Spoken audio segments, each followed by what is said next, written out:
तो जैसा कि आप कृष्ण के बारे में जानते हैं कि बहुत नटखट थे। सूरदास ने लिखा है, रसखान ने लिखा है, मीरा ने लिखा है, देव ने लिखा है, और कोई ऐसा आदिकाल से आज तक कोई ऐसा कवि है नहीं जिसने कृष्ण के बारे में लिखा ना हो। तो देव क्या लिखते हैं, नन्हे कानक के बारे में लिखते हैं कि पायनी नूपरि मंजु बजे, कटि किंकिन के धुन की मधुराई, सांवरे अंग लसे पटपीत, हुले हुलसे बनमाल सुहाई, माथे किरीट बड़े दीर्घ चंचल, माथे किरीट बड़े दीर्घ चंचल, मंद हसी मुख चंद जुनहाई, जय जग मंदिर दीपक सुंदर, श्री ब्रज दुल्हो देव सहाय। कृष्ण की आराधना करते हैं। पैरों में पायन नूपरि मंजु बजे, पैरों में पायल पहनी हुई है। कट किंकिन के धुन की मधुराई, कमर पर कमरबंद पहना हुआ है और उस कमरबंद पर छोटी छोटी किंकनियां हैं। छुन छुन की आवाज आती है उनकी जब चलते हैं कृष्ण। सांवरे अंग लसे पटपीत, कृष्ण का सांवला सलोना शरीर है और उस पर पीले वस्त्र बहुत ही शोभायमान लग रहे हैं। हुलसे बन माल सुहाए, और गले में वैजंती माला उन्होंने धारण की हुई है।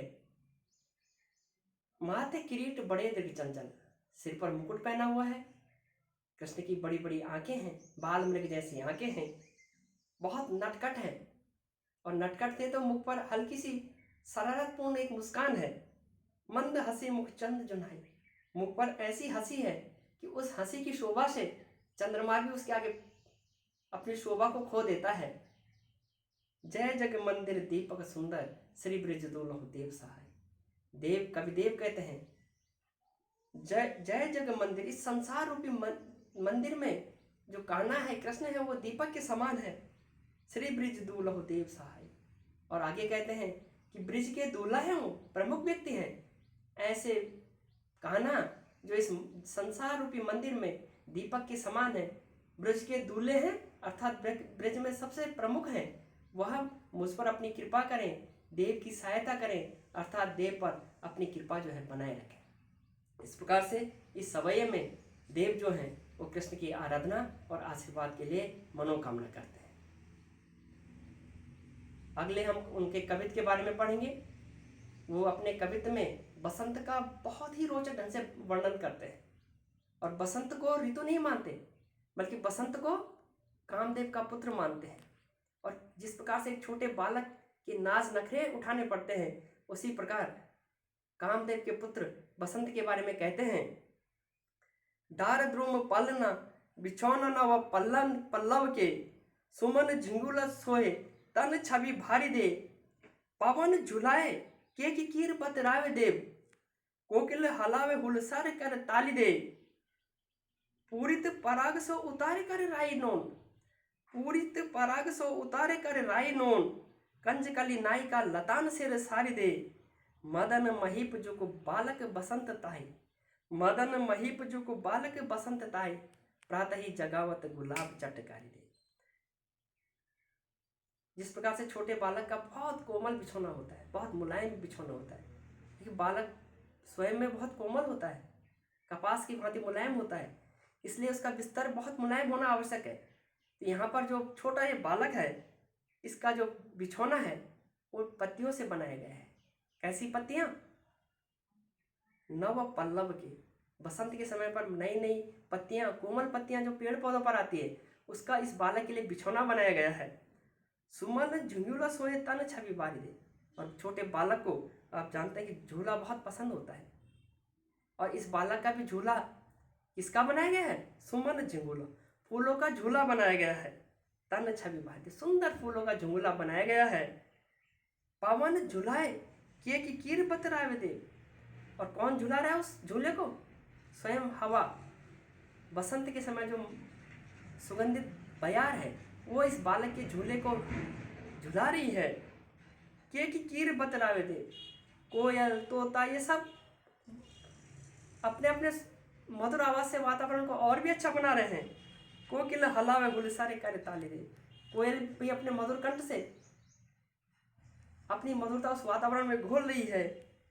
और इतना सुंदर बालक जिसका बिछौना पत्तियों का हो, कोमल फूलों का झूला हो, पवन हिला रही हो, कोयल तोता मोर ये सब उसके लिए लोरी गा रहे हो, इतने सुंदर बालक पे कहीं नजर ना लगे, इसलिए राई और नमक नींबू हमारे यहाँ रखते हैं, नींबू मिर्ची, उसको वहाँ पर लगा दिया गया है, कहीं इस बालक पर नजर न लगे।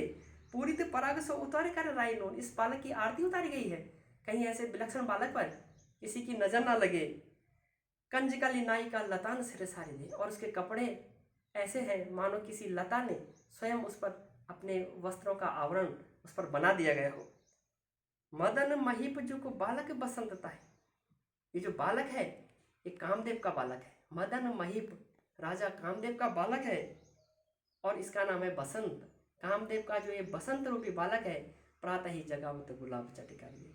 ऐसा लगता है जैसे सुबह सुबह प्रातः गुलाब की कली खिलती है, ऐसा लगता है कि मानो स्वयं गुलाब की कली इस बालक को चुटकी देकर प्रातः ही जगावत गुलाब चटिका, चुटकी देकर इसको उठा रही होगी, बहुत नाज नखरे से इसको प्रातः जगा रही होगी। अब हम तीसरे और अंतिम कवित्व में चलते हैं। यहाँ पर वो राधा की शोभा का वर्णन करते हैं और कहते हैं कि राधा की शोभा के आगे चंद्रमा की शोभा भी जो है वो कांतिहीन हो गई है।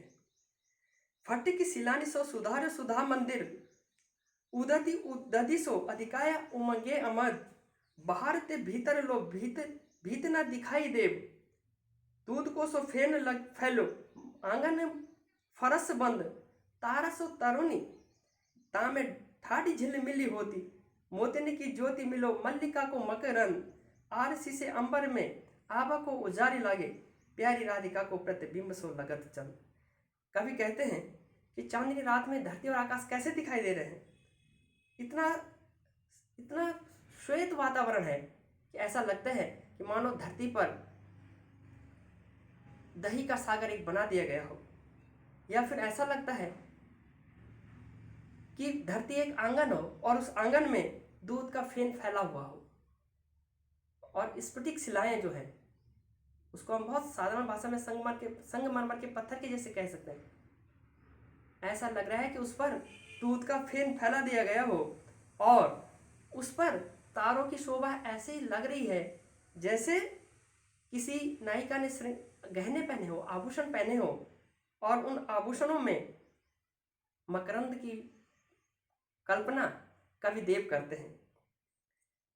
आरसी से अंबर में आवासी उजारी लगे, और राधा वहां पर खड़ी है और राधा का प्रतिबिंब उस स्फटिक शिला में कैसा लग रहा है, राधा का प्रतिबिंब उस स्फटिक शिला में ऐसा सुशोभिमान हो रहा है मानो यह राधा ना होकर स्वयं चंद्रमा हो।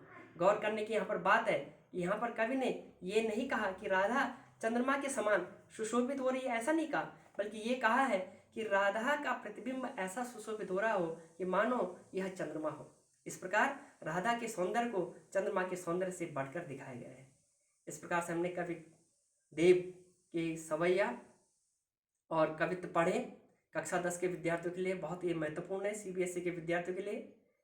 आप मेरे चैनल लिटरेचर, कल्चर और म्यूजिक को देखते रहिएगा। मैं शिक्षण सामग्री इस पर लगातार आपको प्रेषित करता रहूँगा। आपको अगर मेरा चैनल अच्छा लगता है तो आप लाइक कीजिए, और जिन लोगों ने अभी तक सब्सक्राइब नहीं किया वो ज़रूर चैनल को सब्सक्राइब कीजिएगा, और अच्छा लगता है तो आप इसको शेयर भी ज़रूर कीजिएगा। मिलते हैं अगले वीडियो में। नमस्कार।